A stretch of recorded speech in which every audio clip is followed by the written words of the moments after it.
उसने बहुत धीरे से दरवाजे को धक्का दिया। वह भीतर से बंद था। जब तक वह सोई थी तब तक बीच वाला दरवाजा बंद नहीं किया था। भिड़े हुए दरवाजे की फाँक से रोशनी का एक आरा सा गिरता रहा था। रोशनी मोमिया कागज से झिलमिलाती रही थी। अपना दरवाजा खोलकर वह बरामदे में निकल आई। उसने उनके कमरे के बाहर वाले दरवाजे को हल्के से छुआ। वह खुला हुआ था। खामोशी से वह जीने से उतरी। गली का दरवाज़ा भी बंद नहीं था। उसे कुछ शंका हुई। मम्मी बिना कुछ कहे इतने सवेरे कहाँ निकल गई?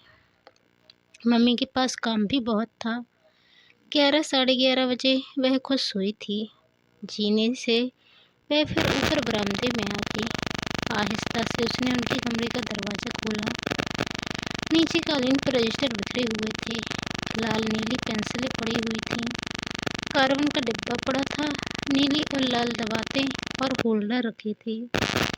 कॉफ़ी के एक प्याले में जली हुई तीलियाँ, राख और सिगरेटों के बदरंग टुकड़े पड़े थे। मम्मी शायद बहुत थक गई थीं। वह पलंग पर बेखबर सो रही थीं। जोड़े के पिन सिरहाने रखे हुए थे। दाहिनी तरफ वाले तकिए पर एक हल्का सा गड्ढा था। पलंग के सिरहाने वाली पाटी पर एक सिगरेट दबाकर बुझाई गई थी।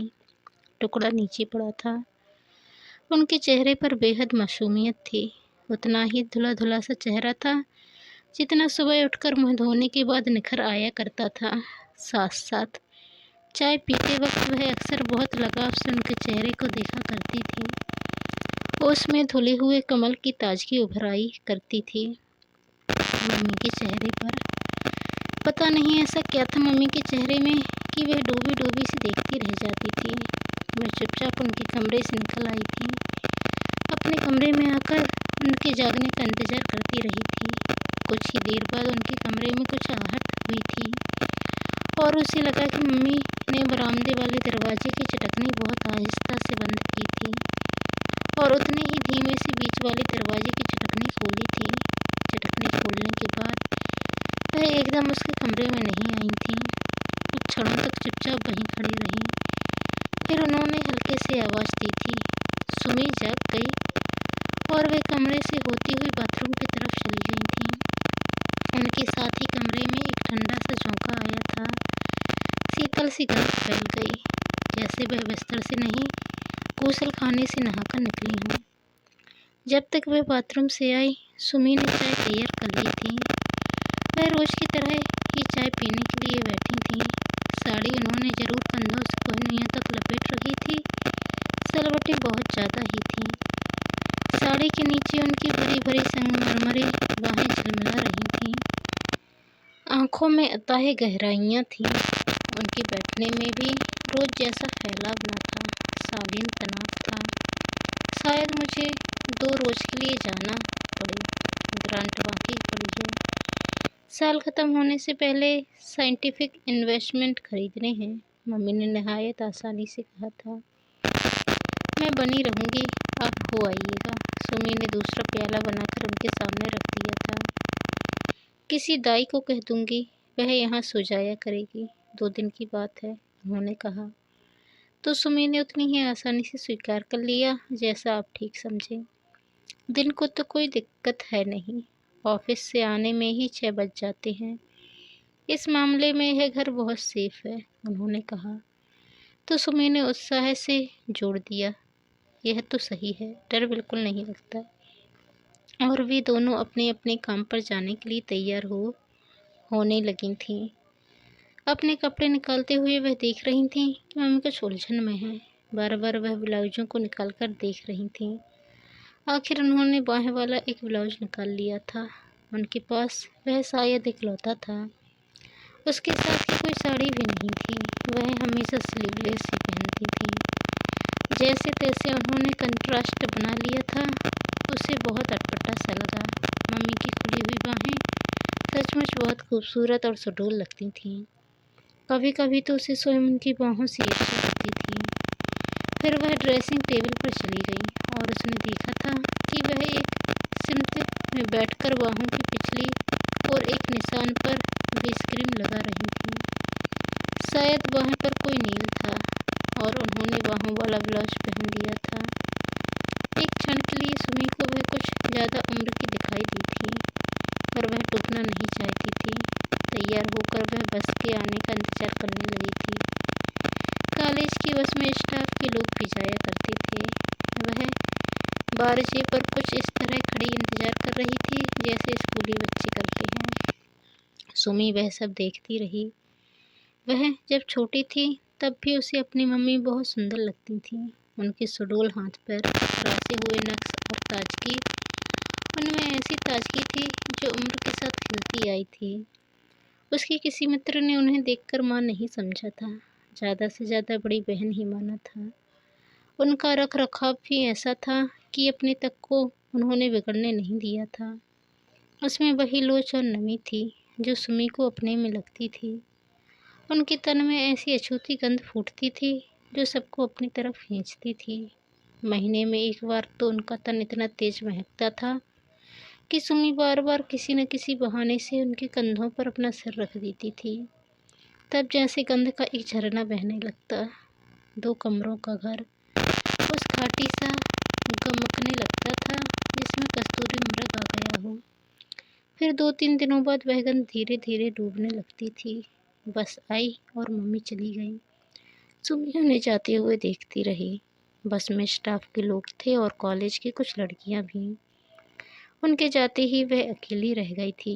एकाएक उसे लगा था जैसे सुमी ही बाहर चली गई थी और वह मम्मी की तरह घर में रह गई हो। अकस्मात उसने अजीब तरह की जिम्मेदारी महसूस की और उनके कमरे में जाकर उसने सब सामान करीने से लगाना शुरू कर दिया था। रजिस्टर और कॉपियाँ बटोर कर एक और छोटी मेज पर रख दी। बिस्तर झाड़कर कवर कर दिया था। बिस्तर झाड़ते वक्त जरूर एक अव्यक्त सी तकलीफ उसे हुई थी और लगा था कि मम्मी की चीज़ें छूने का उसे कोई अधिकार नहीं है।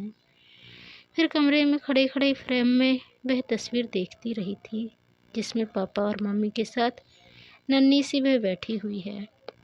ना जाने क्यों उस तस्वीर को वह उठा लाई और उसे अपने कमरे में रखकर उसी जगह मम्मी के कमरे में वह वाली तस्वीर रखाई थी जिसमें सागर उमड़ रहा था और ऊंचे आसमान में जल पक्षी उड़ रहे थे। उसे वक्त का ख्याल भी नहीं रहा था। एक बक्सा खोलकर उसने पापा की वह डायरी निकाली थी जिसमें वह हर महत्वपूर्ण घटना को नोट किया करते थे। उसमें रिश्तेदारों के कुछ पते, कुछ हिसाब और जन्मतिथियाँ लिखी हुई थीं। मम्मी की जन्मतिथि भी थी और उसकी भी। देखा तो एकाएक देखती रह गई।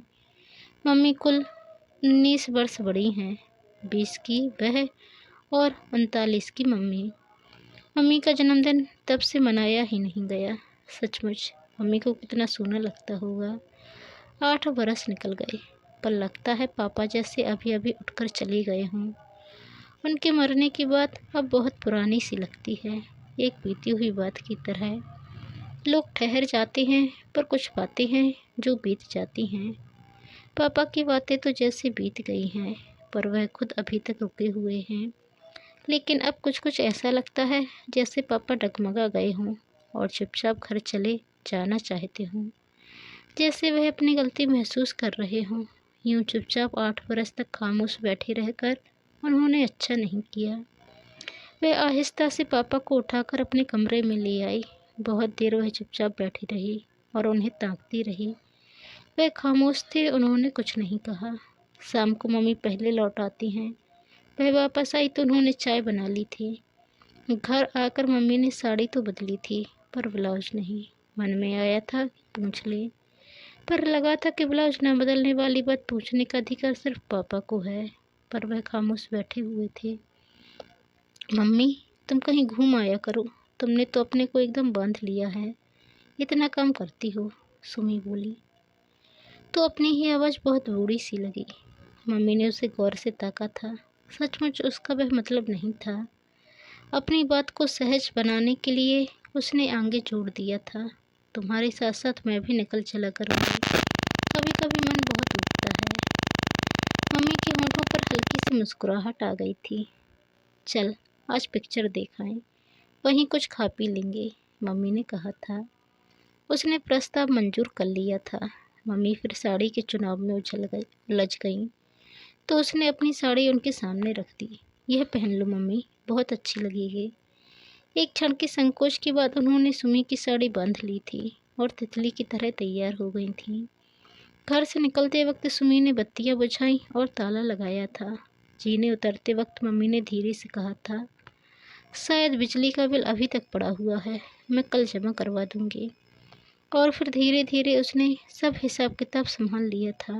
अंडे वाले ने इस प्रकार जब उससे पूछा था, मैम साहब क्रीम तो नहीं चाहिए, तो उसे कुछ अटपटा सा लगा था।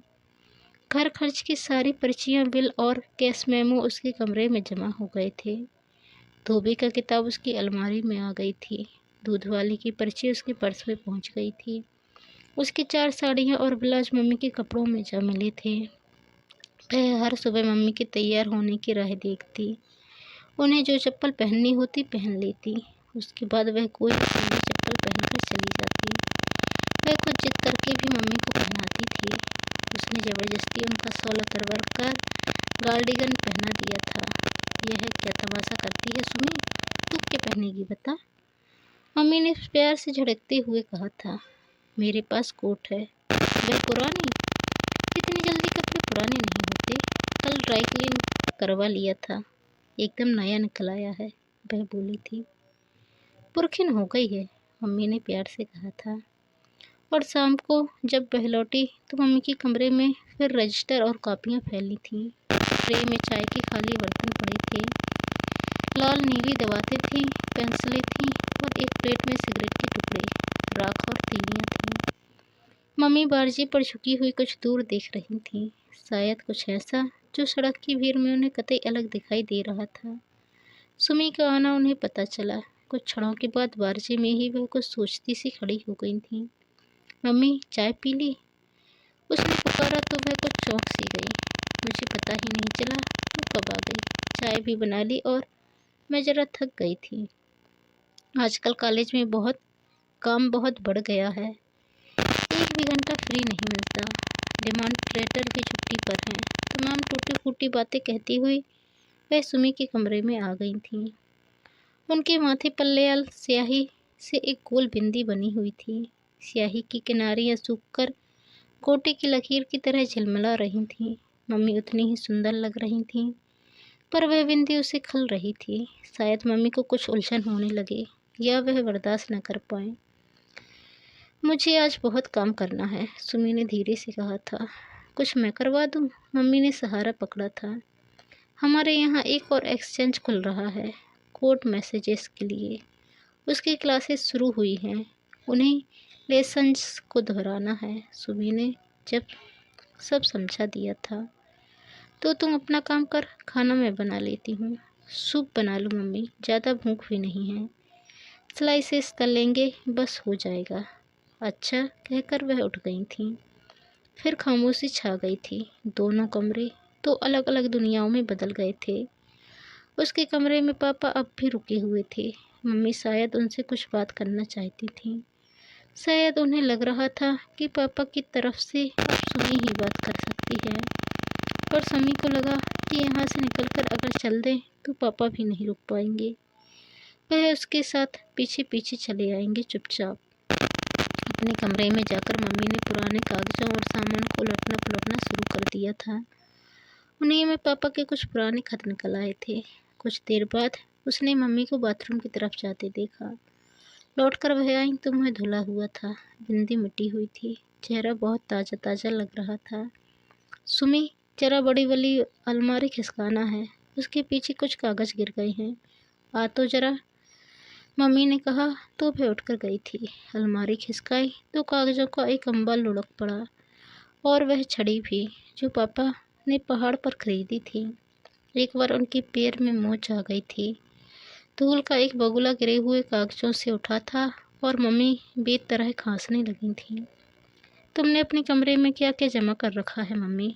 इतने सामान के बीच दम नहीं घुटता? कुछ उधर जीने वाली अलमारी में रख देती हूँ। छड़ी मैं अपने कमरे में रखूँगी, सुमी ने कहा तो बात में अजीब सी विसंगति दिखाई दी, पर वह धीरे से फिर बोली, कभी कभी रात में इधर बिल्ली आती है। और मम्मी जब सूप बनाने के लिए चली गई तो जीने वाली अलमारी में वह पापा की फाइलें चुपचाप उठा लाई। और उन्हें पलंग के नीचे रख लिया था। पापा का वह बचा खुचा सामान जैसे हर वक्त इधर उधर चलता रहता था। वह छड़ी और वह सामान अपना ठिकाना नहीं खोज पा रहे थे। तीसरे दिन उसने सारे सामान को मेज के नीचे वाली पटरी पर संभाल कर रख दिया था, पर सफाई करते वक्त वह वहां से लुढ़क पड़ा। अलमारी के भीतर भी बड़ी बड़ी फाइलें किसी भी सिमत में समाती नहीं थीं। अलमारी बहुत सकरी थी। हार कर उसने एक गठरी बांध ली और फिर उसे पलंग के नीचे रख लिया था। पापा भी रुके हुए थे। उसी दिन मम्मी ने कहा था, मैं आज रात को गाड़ी से जाऊंगी, वो कॉलेज के लिए सामान खरीदना था ना। मार्च ख़त्म होने से पहले पहले पेमेंट करना होगा। तीसरे दिन आ जाऊंगी। दाई से मैंने कह दिया है, वह रात को हॉस्टल से आ जाएगी, यही 10:30 बजे। तुम्हारी गाड़ी किस वक्त जाती है? 8:05 पर। चपरासी आएगा ना? सुमी ने कहते ही अपनी गलती भांप ली। तो उसे ठीक कर लिया। तुम्हारा सामान ठीक कर दूं? 2 दिन की तो बात है, कौन बहुत सा सामान ले जाना है, मम्मी ने कहा और वह सूटकेस खाली करने लगी। सुमी ने जिद करके अपनी साड़ियाँ और पर्स उन्हें दे दिया था। वह अपने कमरे में कपड़े बदलने चली गई। सुमी ने रूमालों का एक सेट रखने के लिए सूटकेस खोला तो जेब में चपटा सा पैकेट पड़ा देखकर वह बेहद सकुचा गई थी। सूटकेस बंद करके उसने रूमाल रख दिए थे। मम्मी साड़ी बदल कर आई तो उनके तन से गंध फूट रही थी, पर उनके कंधे पर सिर रखते हुए संकोच हो रहा था। तब एक क्षण के लिए उसने महसूस किया था कि वह गंध पिछले 2-3 दिन से घर भर में समाई हुई थी। ठीक 7:15 बजे नीचे टैक्सी का हॉर्न बजा। मम्मी एकाएक घबरा सी गई। उतावलेपन में वह अपना सूटकेस उठाकर खुद ही सीढ़ियाँ उतरने लगीं। तभी टैक्सी वाला सरदार ऊपर आ गया। सुमी ने बिस्तर उसके लिए लुढ़का दिया और उनके हाथ से सूटकेस लेना चाहा तो उन्होंने बड़ी आसानी से कहा था, वह ले जाएगा। जब तक टैक्सी वाला सरदार दोबारा नहीं आया, वह वहीं सीढ़ियों पर रुके रुके उससे बात करती रही। दाई जरूर आ जाएगी, घर का दरवाज़ा बंद रखना, रुपए है ना, दाई से कहना, वैसे हमको खाना भी बना देगी। और वह जरा तेजी से सीढ़ियाँ उतर गई थीं। सुमी बारजे पर आ गई। टैक्सी की खिड़की से उन्होंने ऊपर देखते हुए धीरे से हाथ हिलाया था। टैक्सी चल पड़ी थी। उधर वाली खिड़की से सिगरेट का एक सुलगता हुआ टुकड़ा सड़क पर गिरा था। सुमी वहीं खड़ी खड़ी उस टुकड़े को ताकती रही थी। बहुत सी पेटियों में सामान आया था। मम्मी रात को वापस आई थी, इसलिए पेटियां घर पर ही उतारी गई थीं। वह बहुत खुश थी। हमारे कॉलेज में जो जो इंस्ट्रूमेंट अब आ गए हैं, किसी भी कॉलेज की लैब में नहीं हैं। और गंदे कपड़े निकालने के लिए जब उन्होंने होल्डाल खोला था तो सबसे पहले रूमाल निकालकर सुमी को दिए थे। एक भी नहीं खोया।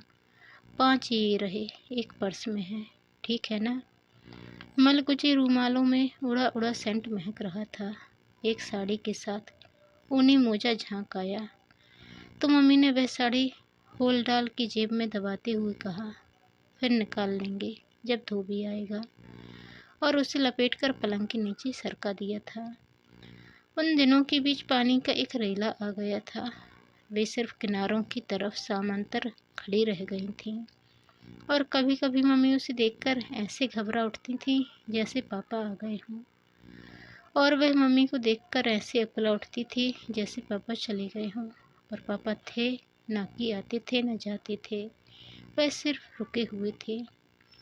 आखिर सुमी ने दिल कड़ा करके एक दिन कह दिया था, मम्मी यहाँ से मुझे ऑफिस बहुत दूर पड़ता है। अगर 2-3 महीने में तुम्हें कॉलेज का कॉटेज मिल गया तो ऑफिस और भी दूर हो जाएगा। इस वक्त वर्किंग गर्ल्स हॉस्टल में जगह मिल सकती है, अगर तुम कहो तो मैं यहाँ सीट ले लूँ। मम्मी एकाएक गंभीर हो गई थीं। उन्होंने गौर से सुमी को देखा था, पर उसके चेहरे पर कहीं भी विक्षोभ नहीं था, आंखों में कोई दूसरा रंग नहीं था और लहजे में भी कटुता नहीं थी। सब कुछ सहज था। वहाँ तुम्हें दिक्कत होगी, मम्मी ने स्वर में प्यार था, तो घर भाग आऊँगी। सुमी के लहजे में बहुत अपनापन था। बात बहुत आसान सी रह गई थी। उसमें कोई पैच या मरोड़ नहीं था। पहली तारीख को सुमी हॉस्टल में पहुंच गई। मम्मी उसके पास आई और कमरे में सामान सजा गई थी। कुछ चीज़ें खरीद कर दी गई, बहुत सी हिदायतें दी गई। शुरू में कुछ दिनों तक तो वह हर शाम को कुछ देर के लिए आती रही, कभी कभी सुमी जाती रही। फिर धीरे धीरे टेलीफोन पर मुलाकात होने लगी और फिर उसमें भी व्यवधान पड़ने लगा। पर यह अच्छा हुआ था कि पापा उसके साथ चले आए थे। अब उसे पापा पर भी उतना तरस नहीं आता था। वह मम्मी के मोहताज नहीं रह गए थे, उसने उन्हें मुक्त कर लिया था। पर हॉस्टल का अकेलापन खाने दौड़ता था। सन की लड़कियों के बीच दम घुटता था। लगता था कि ये सब भी पापा की तरह ही कहीं न कहीं रुकी हुई थी। एक दिन वह बहुत अकेली थी तो पापा के कागज़ पत्तर खोलकर बैठ गई। डायरी खोली तो देखते देखते नज़र पड़ी मम्मी के जन्मदिन पर। पापा ने बड़े प्यार से मम्मी के बारे में कुछ लिखा था। जीवन भर सुख देने की शपथ खाई थी। 11 बरस पहले उन्होंने वह सब लिखा था। उसे बड़ी शांति मिली थी। पापा की तरफ से उसने उन्हीं की इच्छा पूरी कर दी थी। उसने तारीख देखी। 3 दिन बाद मम्मी 40 की हो रही थी और वह मम्मी के जन्मदिन पर बहुत सुबह सुबह ही नरगिस के फूलों को गुच्छा लेकर पहुंची थी। वहां पहुंचकर एकाएक वह असमंजस में पड़ गई थी। इस वक्त आकर उसने अच्छा नहीं किया। शायद मम्मी को उलझन हो, उसका इस तरह आना खल जाए। उसे कल फ़ोन पर देना चाहिए था, लेकिन लौटते भी बन नहीं रहा था। उसने धीरे से दरवाजे पर दस्तक दी। आई मम्मी की आवाज़ थी। उन्होंने दरवाज़ा खोला तो सुमी ने नरगिस के फूल लिए लिए ही उन्हें प्यार से बाहों में कस लिया था, फिर हाथों में पकड़ दिए थे। मम्मी ने एक बार सुमी को देखा था, फिर फूलों को, और सोचती सी बोली थी, तेरे पापा भी यही फूल लाते थे। फिर अपने को संभालते हुए वह जल्दी जल्दी गई और चाय बनाकर लाई थी। प्याला बनाकर उन्होंने सुमी के आगे बढ़ा दिया था। चाय पीते हुए दोनों ही अपनी अपनी जगह बहुत अलग अलग सी एक दूसरे को देख लेती थीं। आखिर मम्मी ने धीरे से पूछ लिया था, सुमी वहाँ कोई दिक्कत तो नहीं? ना मम्मी, बस कभी कभी बहुत सन्नाटा सा लगता है। यहाँ भी बहुत लगता है, मम्मी ने कहा था। फिर वह कुछ सकुचाई से देखती रही थी और अपने में उलझती हुई बोली थी, घर में नाश्ता भी तो नहीं, तुझे क्या कराऊं? अंडे वाला अभी नहीं आया। उसे छुड़ा दिया था। मम्मी की आंखें शायद हल्की सी नम हो आई थीं। वह इधर उधर देखने लगी, फिर अपने पर ही हंसती हुई सी उठी थीं। कुछ और सहारा न पाकर मेज पर रखे कैलेंडर को देखने लगी थीं। हंसते हंसते ही बोली थीं, जब से तुम गई तारीख ही नहीं बदली, ख्याल ही नहीं रहा। और समी चाहते हुए भी कुछ कह नहीं पा रही थी। उसे लग रहा था कि चलने के लिए उठने से पहले वह ज़्यादा से ज़्यादा पूछ पाएगी तो यही कि मम्मी कितना बज गया है। तो दोस्तों, आपको ये कहानी कैसी लगी कमेंट कर ज़रूर बताएं। चैनल पर नए आए हैं तो चैनल को सब्सक्राइब कर बेल आइकन को क्लिक कर लें। धन्यवाद। जय हिंद।